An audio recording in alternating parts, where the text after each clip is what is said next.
मेरे साथी यूट्यूबर्स, आज एक फेलो यूट्यूबर के तौर पर आपके बीच आकर मुझे बेहद खुशी हो रही है। मैं भी आपके जैसा ही हूं, अलग थोड़ा हूं। 15 वर्षों से मैं भी एक यूट्यूब चैनल के जरिए देश और दुनिया के साथ कनेक्टेड रहता हूं। पहला विषय है स्वच्छता।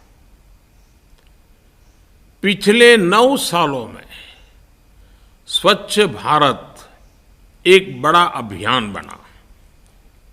सभी ने अपना योगदान दिया और आप यूट्यूबर्स ने क्लीनलीनेस को और कूल बना दिया।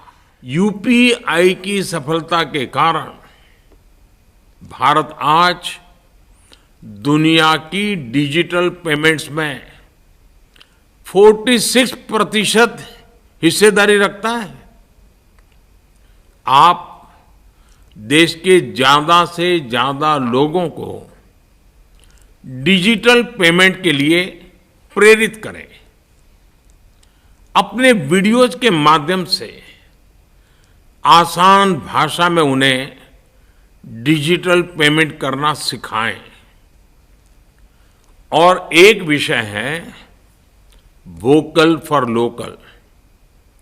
हमारे देश में स्थानीय स्तर पर, लोकल लेवल पर इतने सारे प्रोडक्ट बनते हैं।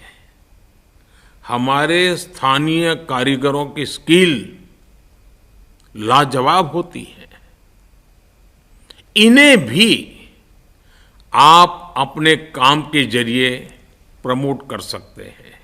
चलिए, मुझे आप सभी से बात करके बहुत अच्छा लगा। आप सभी को मेरी ढेर सारी शुभकामनाएं।